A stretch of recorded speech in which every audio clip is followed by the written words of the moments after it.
A few weeks ago, we began talking about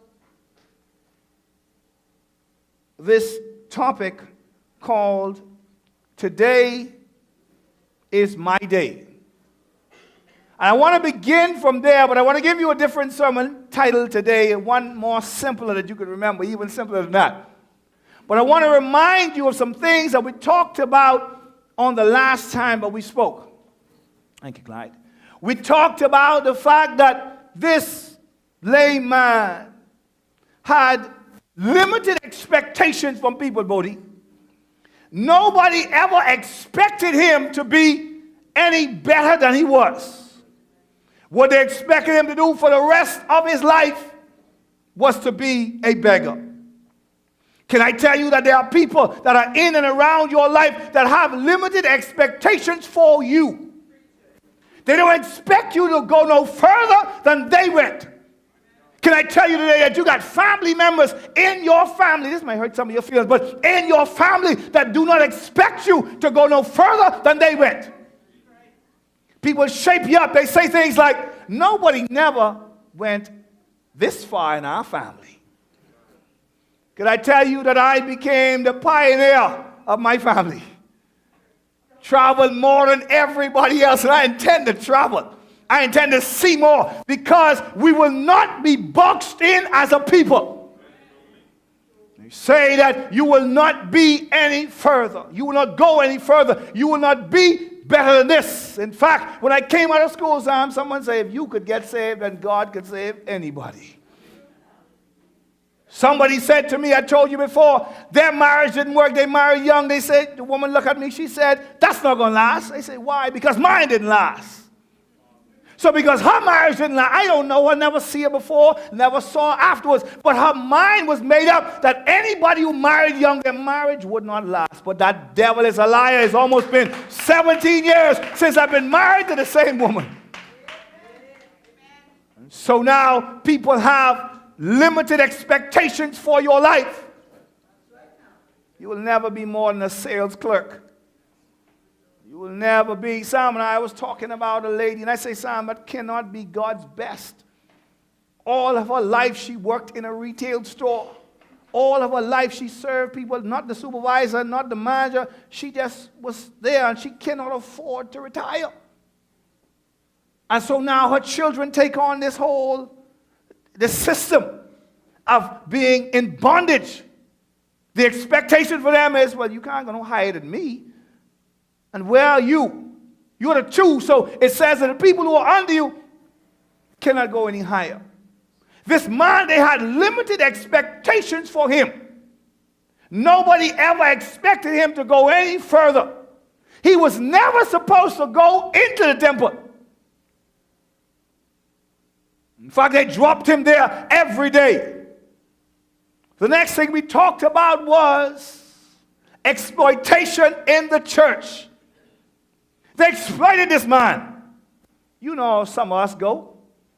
You give me a ride twice during the month. The next time, you're going to free up some gas. You know how it go. You go in that way, you live through my corner. We go to the same church. Work it out, man. You pull up to the gas station, they fidget and run. You know it go. You fidget and run. You want to break the 100. You want to make sure they free up something. There's exploitation going on everywhere. We said exploitation is exposed when the well of resources dry up. The minute you don't have any more, you realize who your real friends are. Can I tell you that when you're at your lowest point, you will know who for you. You will know who will stick with you when you're down and out, when you can't offer them anything. The people who still pick you up, even though they know you can't afford to put gas in their car.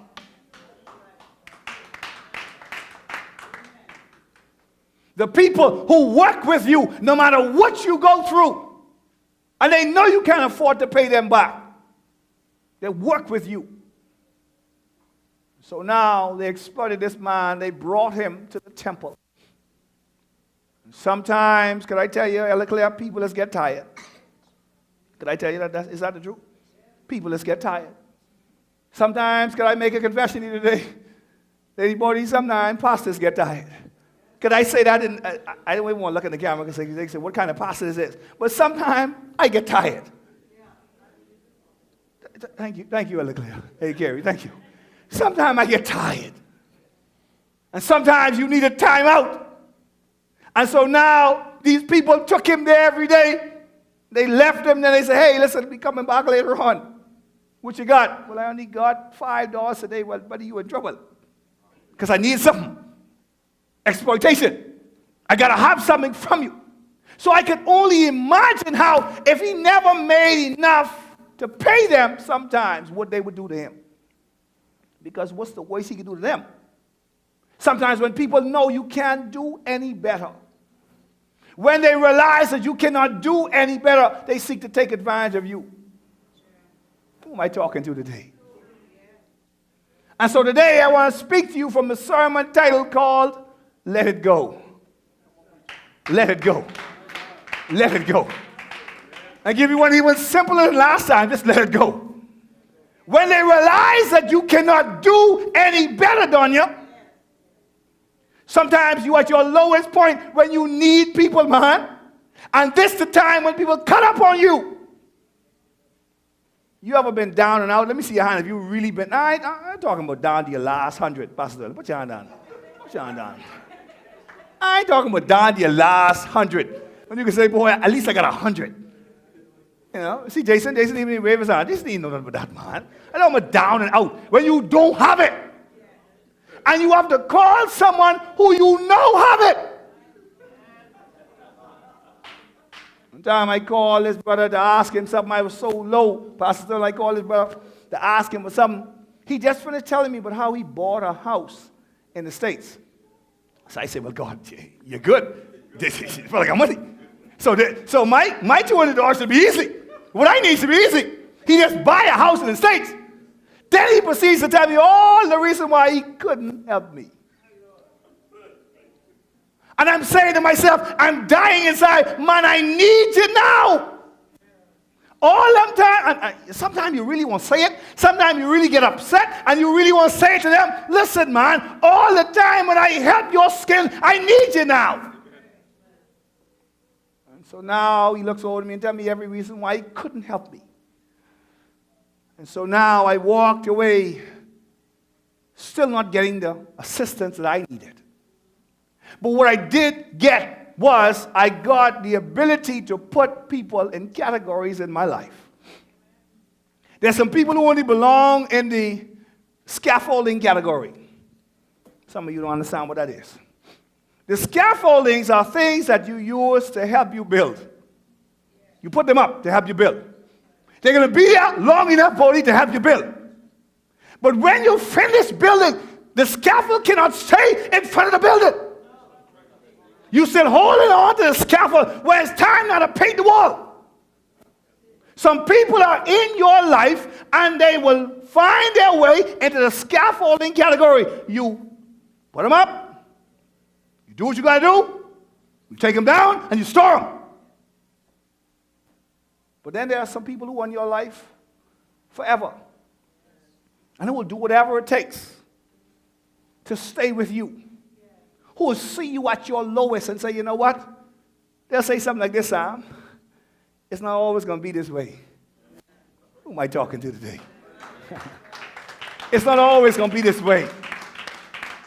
When things were at our lowest, Clyde, I look over Sam many days. I held her hand with tears in my eyes, not $1 in my pocket. When I looked over her and I said, baby, give me your hand. Let me show them what I do. Look this way in my eyes. I looked into her eyes and I tell her, baby, it's not always going to be this way. It's not always going to be this way. One day I'm going to be able to take care of you the way I want to. It's not always going to be this way. Some people God will have to come into your life and tell you one day, God's going to visit you. And if he don't come himself, he's going to send Peter and John. Who am I talking to today? He's going to send some swords. He's going to send some people into your life to help you.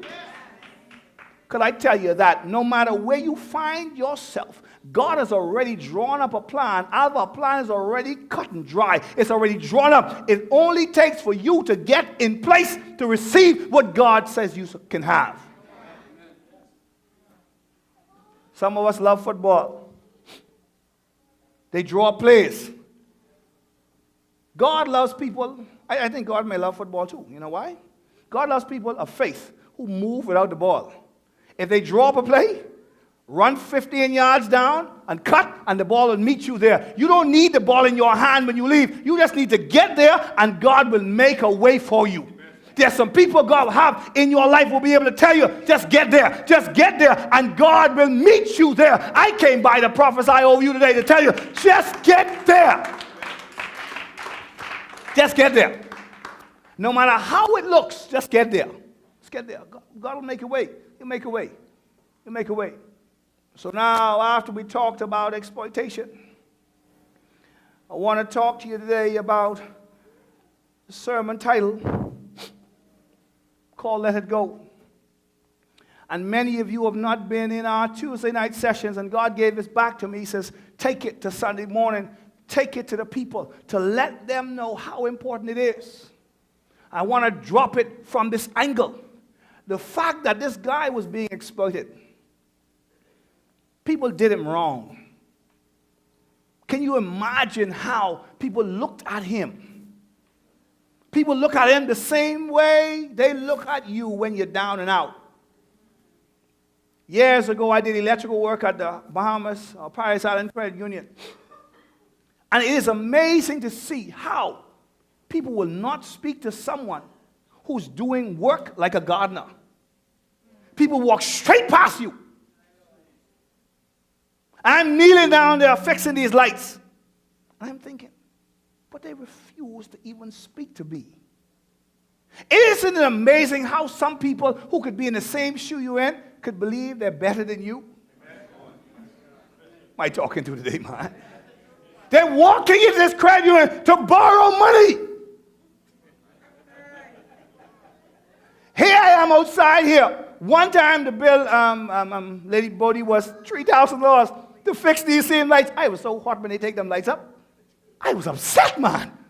Those lights made me money. People never spoke to me. They believed they was better than I was. They passed me by. Can you imagine what they must have said to this lame man? You need me. Careful how you speak to me. You can't make it without me. The devil is a liar. The devil, you are not that important to me, baby. The devil is a liar. You are not even a good resource. God is my source. Tell your neighbor, God is my source. You can't be a good resource to me if you're going to tell me I can't make it without you. God is my resource. My source, sorry. So you can imagine how they must have talked down to him. Did him bad, Bodie. Church people. 3 times a day. 9 o'clock, 3 o'clock, 6 o'clock. No, 9 o'clock, 12 o'clock, 3 o'clock. Every day. Religious people walking by him, doing him wrong. And after a while, if you don't mind it, Terry, unforgiveness steps in. Steps in after a while, creeps in, opens the door. Go to Colossians chapter 3, verse 8. Colossians 3, verse 8. Unforgiveness opens the door to these stuff right here. If you got to read it.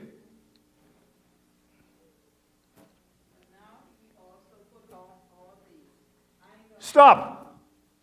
Anger. What else? Wrath. Malice. Blaspheme. Filthy communication out of your mouth. Unforgiveness makes way for these things.